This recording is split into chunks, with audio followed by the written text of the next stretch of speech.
ستړي مه شئ. دا زما د ورکو د لاس د چالاکۍ د ښوونو د سلسلې څلورم چم او ښوونه ده چې په دې کې زه نن غواړم چې تاسو ته د ورکو د جادوګرۍ یو ډېر اساسي او د استعمال وړ تخنیک چې ډبل ليفټ یا ډبل ټرنوور نومیږي او یا پښتو ترجمه یې د دوو ورکو اړول در وښیم. د معمول په شان به لومړی چم درته اجرا کړم او بیا به تخنیکونه درته وښیم. لیدونکي ته دې ورځې او ورته وایه چې دا د سر ورکه زه رااړوم او دا ورکه ته په یاد وساته د کرې پاچا دی مثلا، او بیا په ډېر واضح توګه ورته ګوره زه دا د کرې پاچا رااخلمه د ورکو د سر څخه او په منځ کې یې ایږدمه، او کولی شئ چې داسې ورکې ورښکاره کړئ په واضح توګه هغه ځای ورښکاره کړئ چې چیرې د کرې پاچا ولاړی، او بیا دا ورکه د نورو ورکو په منځ کې په ډېره واضح توګه ورکوئ او اوس ورته وایئ چې سیل یې وکړه 1 2 3 او اوس ګورو چې د کرې پاچا د ورکو د منځ څخه په مخفي ډول سره بیرته د ورکو وسر ته خیزوالی دی. ښوونه مخکې د دې څخه چې لیدونکي ته ورسئ یا مثلا که د لیدونکي په خبرو اخته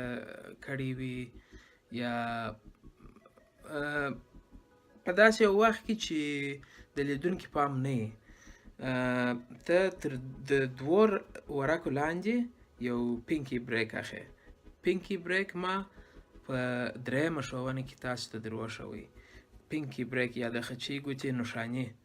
دا تر دوو ورکو لاندې په مخفي ډول سره اخلې او داسې نیسې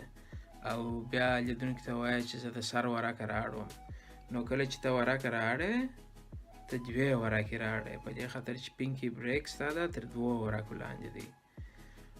څنګه ورکه رااړې ګوره تر دې ځایه نیسې، نه ډېر ټینګ نه ډېر سست، په ډېر طبیعي ډول سره داسې راکشوې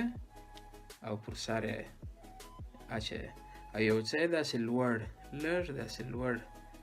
داسې ځای په ځای نه اچوې په دې خاطر چې بیا بیرته چې راپورته کوې چې رااړې مشکل ایجادوي. نو یو څه داسې لږ اندازه لوړ دلته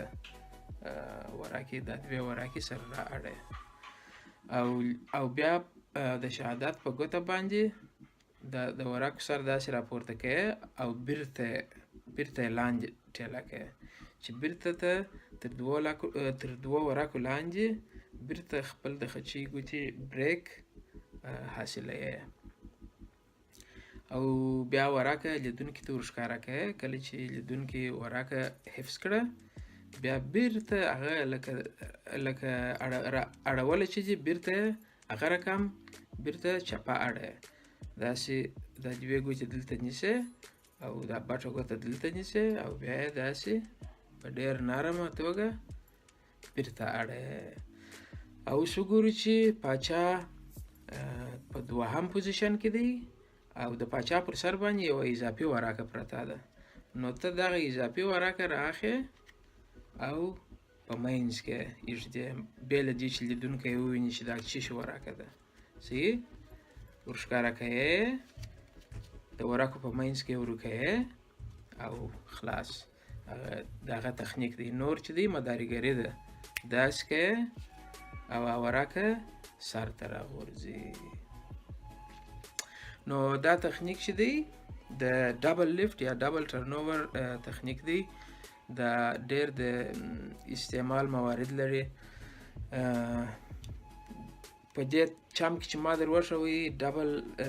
د ډبل لیفټ څخه په استفاده سره ما ورکه په سر کې کنټرول کړې وه. یوازې دا د ډبل لیفټ د استعمال مورد نه دی، نور موارد هم لري. مثلا یو بل ډېر معمول د استعمال مورد د یوې ورکې په بلې ورکې تبدیلول دا دی چې مثلا داسې دوه ورکو لاندې پینکي بریک اخی ورکه را اړی وینو چې دا د پشې توس دی او اوس ورکه بیرته اړی د لیدونکي په ورغوي کې ږدې او بیا وایه چې 1 2 3 یا کومه بله مدارګري کوې او بیا چې بیرته یې را اړی ګورئ چې هغه توس د کرې په لسکۍ تبدیل شوی دی